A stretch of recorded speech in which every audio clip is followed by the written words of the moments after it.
नमस्कार, मैं हूं आपके साथ अभिषेक भट्टाचार्य। उत्तर प्रदेश में कांग्रेस की धमाकेदार वापसी के बाद अब राहुल गांधी को लेकर सबसे बड़ा सवाल यही उठ खड़ा हुआ है कि राहुल रायबरेली और वायनाड में से किसे चुनेंगे। क्या रायबरेली की परंपरागत सीट बरकरार रखेंगे या दक्षिण के मजबूत किले यानी वायनाड में फिर से लौटेंगे। इस तरह उत्तर प्रदेश में कांग्रेस की अप्रत्याशित जीत हुई, उसे देखते हुए अब यह संभावना प्रबल हो चुकी है कि राहुल गांधी रायबरेली को ही रिटेन करेंगे। इसका सबसे बड़ा कारण यह है कि राहुल के रायबरेली से लड़ने का फायदा आसपास की लोकसभा सीटों पर कांग्रेस को मिला था और कांग्रेस का स्ट्राइक रेट लगभग 35% हो गया था, यानी कांग्रेस ने 17 में से 6 सीटों पर जीत हासिल की। पिछले चुनाव में स्ट्राइक रेट 1% के करीब ही था। इसलिए सबसे ज्यादा सीटों वाले राज्य उत्तर प्रदेश में राहुल की मौजूदगी कांग्रेस के भविष्य की दृष्टि से भी महत्वपूर्ण है। देश की सत्ता का रास्ता उत्तर प्रदेश से होकर जाता है। जो उत्तर प्रदेश में सर्वाधिक सीट जीते उसे राजनीतिक दल का कद केंद्र में बड़ा होता ही रहता है। कांग्रेस के लिए यूपी में वापसी का ये स्वर्णिम अवसर है। तो वहीं दक्षिण की बात करें तो दक्षिण में कांग्रेस पहले से ही मजबूत है। वायनाड सीट पर राहुल गांधी रहे या ना रहे, इससे कोई फर्क नहीं पड़ने वाला, या फिर पड़ सकता है। वायनाड से प्रियंका गांधी को उतारने का दाव भी कांग्रेस खेल सकती है। इन तमाम मुद्दों को लेकर चर्चा करेंगे, लेकिन उससे पहले बयानों पर एक नजर।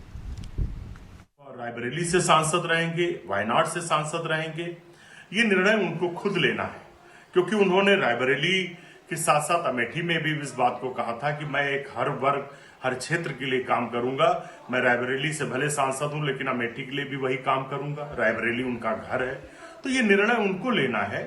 और हर एक क्षेत्र वर्ग के लोग चाहते हैं कि वो सांसद रहें। वायनाड के लोग भी चाहते हैं, रायबरेली के लोग भी चाहते हैं। बहुत सारे मुद्दों पे मीटिंग चल रही है, जिसमें से एक मुद्दा ये भी है कि राहुल गांधी जी कहाँ से अपना संसदीय क्षेत्र देखेंगे। और यकीन मानिए, वो चाहे वायनाड से रहे चाहे रायबरेली से, जिस तरीके से जनता के मूलभूत मुद्दों को, समस्याओं को अब तक वो उठाते आए हैं, आगे भी उठाते रहेंगे और लड़ते भी रहेंगे और मजबूती देंगे हमारे जनता की आवाज़ को। और वायनाड या रायबरेली, इसके लिए तो अभी हमें भी इंतज़ार है। देखिए, कांग्रेस परिवार अपने परिवार से बाहर नहीं निकल सकता। प्रियंका और राहुल में ही कांग्रेस है। निश्चित रूप से मैं कह सकता हूं कि जो झूठ और फरेब की खेती की है राहुल गांधी ने, वो बहुत दिन नहीं चलने वाली है और उत्तर प्रदेश की जनता उन्हें पुनः नकारेगी। तो वैसे कहते हैं कि अच्छे और बुरे में चुनाव करना आसान होता है, लेकिन दो अच्छी चीज़ों के बीच चुनाव करना बेहद मुश्किल। और कहीं ना कहीं जो स्थिति बन रही है रायबरेली और वायनाड के बीच, राहुल गांधी के लिए वो कुछ ऐसी ही है। कई सारे पहलू हैं, कई सारे तथ्य हैं। जाहिर तौर पर पार्टी इस पर विचार कर रही होगी, लेकिन आज हम जानेंगे हमारे मेहमान इस बारे में क्या सोचते हैं, राजनीतिक दलों की क्या राय। हमारे साथ जुड़ रहे हैं आज बालकृष्ण पांडे बीजेपी से, प्रदीप सिंह कांग्रेस से और नीरज मेरे वरिष्ठ पत्रकार हमारे साथ। आप सभी का बहुत बहुत स्वागत। तो सबसे पहले प्रदीप जी, आप ही के पास आना चाहूँगा, क्योंकि हर किसी के मन में ये सवाल है। क्योंकि जब चुनाव में पर्चे भरे जा रहे थे तब ये कहा जा रहा था कि कन्फ्यूजन है, एक सीट पर कमज़ोर है इसलिए दूसरी सीट पर पर्चा भर रहे हैं। लेकिन अब दोनों सीटों पर प्रचंड जीत के बाद एक और समस्या खड़ी हो गई है कि अब किसको रखें और किसको छोड़े। देखिए, किसी भी बड़े नेता के लिए अमर्यादित टिप्पणी करना भारतीय जनता पार्टी के नेताओं और कार्यकर्ताओं की पुरानी आदत है। इन्होंने आदरणीय राहुल गांधी के लिए ही नहीं, आदरणीय सोनिया गांधी के लिए, आदरणीय प्रियंका गांधी जी के लिए तमाम तरह की अमर्यादित टिप्पणियां की। लेकिन आज जब हम ये कहते हैं कि आदरणीय राहुल गांधी जी वायनाड से भी चुनाव लड़े और लखनऊ से भी चुनाव लड़े और एक व्यापक, एक प्रचंड समर्थन हमें मिलता है, निश्चित तौर पर हम ये कह रहे हैं कि हमने आज बैठक की। हमारे राष्ट्रीय प्रभारी लखनऊ आए थे, हम लोगों ने एक बैठक की। बैठक में हमने एक प्रस्ताव बना करके अपने नेता आदरणीय राहुल गांधी जी से कहा है कि आप रायबरेली की सीट का नेतृत्व करिए और हम सभी की यही इच्छा है। लेकिन अंतिम निर्णय तो आदरणीय राहुल गांधी जी को लेना है। वो तय करेंगे कि वो कौन सी सीट का प्रदर्शन करेंगे और किस सीट में कांग्रेस का कौन सा साथी लड़े। प्रदीप जी, थोड़ा पीछे चलते हैं। जब पर्चे भरे जा रहे थे, सोनिया गांधी जी रायबरेली की सीट छोड़ती हैं और राज्यसभा की राह पकड़ती हैं, और उसके बाद किशोरी लाल जी को अमेठी से लड़ाया जाता है। और ये सुनने में आया था कि उन्हें भी अचानक पता चला था कि वो अमेठी से लड़ने वाले हैं, और चर्चा यही चल रही थी कि या तो अमेठी या फिर रायबरेली से प्रियंका गांधी लड़ सकते हैं और राहुल गांधी भी इस सीट पर लड़ सकते हैं, क्योंकि वायनाड सीट को लेकर वो श्योर नहीं है। और हमने कुछ देखा भी वैसा ही। ये चर्चाएं थी, हालांकि आपकी तरफ से इसको लेकर कोई स्पष्टीकरण नहीं आया था तब, लेकिन अब मैं ये सवाल पूछ रहा हूं, तो चुनाव हो चुके हैं, आप दोनों सीटों पर जीत चुके हैं, क्या थी स्ट्रैटेजी? उस समय तो भारतीय जनता पार्टी के तमाम नेताओं ने आदरणीय राहुल गांधी जी के लिए क्या क्या टिप्पणियां की थी कि अमेठी ये कर दिया, हम वहां से चले गए, यहाँ चले गए, यहाँ से भी हारेंगे, वहां से भी हारेंगे। और स्मृति ईरानी जी के बयान देखिए किस तरह के अमर्यादित बयान आ रहे थे। आज जब परिणाम आता है तो आदरणीय श्रीमती स्मृति ईरानी जी ने एक मर्यादित बयान दिया, हम उसके आभारी हैं। निश्चित तौर पर आदरणीय किशोरीलाल शर्मा जी हों, उन्होंने इस चुनाव में एक व्यापक जन समर्थन के साथ अमेठी की सीट जीती। निश्चित तौर पर हम ये कह रहे हैं कि हम कार्यकर्ता हैं, हम अपने नेता से एक निवेदन कर सकते हैं। हमने निवेदन किया है, कोई भी हो, मुद्दा इस समय कौन किस सीट से लड़ रहा है या लड़ेगा, कौन सी सीट छोड़ेगा, कौन सी सीट छोड़ेगी, ये नहीं। मुद्दा ये है कि इस देश में संविधान बचेगा या नहीं बचेगा। जी प्रदीप जी, लेकिन इस बात से आप इनकार नहीं करेंगे, राहुल गांधी आपकी पार्टी का, रुकेगी या नहीं रुकेगी? ठीक है, आप इस बात से इनकार नहीं करेंगे प्रदीप जी के साथ न्याय होगा? प्रदीप जी, आप सुन पा रहे हैं? इस देश में बेरोजगार नौजवानों के साथ जो ठगी चल रही थी वो रुकेगी या नहीं रुकेगी? इन मुद्दों पर हम निश्चित तौर पर कांग्रेस के एक प्रदीप जी ठीक है, मेरा ये कहना है कि इस बात से हम इनकार नहीं करेंगे कि राहुल गांधी कांग्रेस पार्टी का सबसे बड़ा चेहरा है। और दिलचस्प बात यह थी कि आप ही के गठबंधन के घटक CPIM केरल में आपके खिलाफ लड़ रहे थे लोकसभा चुनाव में, और कहीं ना कहीं ये डर था कि हो सकता है कि वायनाड सीट आप ना जीत पाए, इसलिए आप रायबरेली से चुनाव लड़े। हालांकि अब नतीजे क्लियर हो चुके हैं, आप दोनों ही जगह पे प्रबल रूप से जीते हैं, लेकिन ये इनसिक्योरिटी थी। मैं यही पूछने की कोशिश कर रहा था आपसे। नहीं, इनसिक्योरिटी तो देश के प्रधानमंत्री को इस बात की थी, जो आप प्रधानमंत्री होने वाले प्रधानमंत्री को इस बात की थी कि उन्हें लग रहा था कि अग्निवीर योजना जो है वो निश्चित तौर पर देश के युवाओं के खिलाफ है। जो संविधान बदलने का षड्यंत्र रच रहे हैं वो भावनात्मक रूप से देश के लोगों की भावना के खिलाफ है। हम आरक्षण पर जो आक्रमण करना चाहते हैं वो निश्चित तौर पर देश के का जो गरीब, ठीक है, आपने जो मुद्दे रखे थे उत्तर प्रदेश की जनता ने उसके हिसाब से परिणाम दे दिया है। बालकृष्ण जी, आपके पास आना चाहूंगा, बीजेपी क्या सोचती है इस बारे में?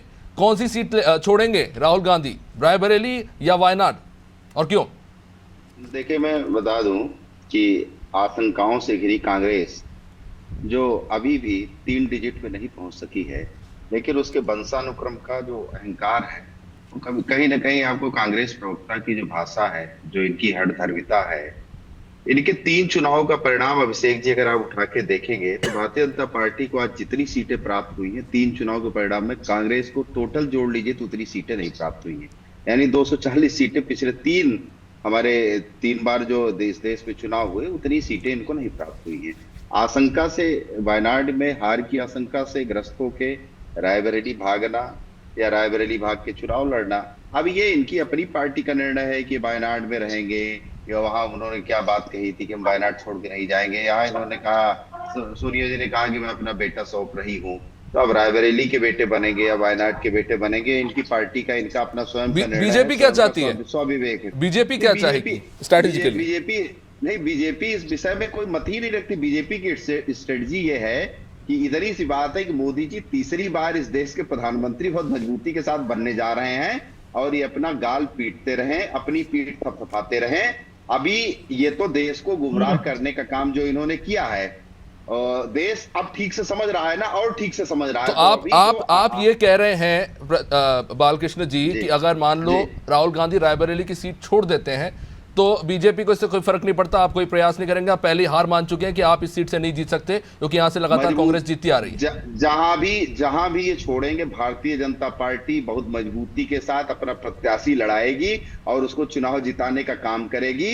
आज इस देश के आम नहीं, पर दक्षिण में तो सर आप है ही नहीं। मेरी बात अभिषेक जी पूरी। आज इस देश के जनमानस को खटाखट फटाफट अब मांगने कांग्रेस कार्यालय लोग जा रहे हैं, और अब ये उसका जवाब दें कि कितना खटाखट करेंगे, कितना फटाफट करेंगे, कैसे दरवाजा बंद करके भागेंगे, कैसे क्या, जिस प्रकार से ये कैसे उसका सामना करेंगे।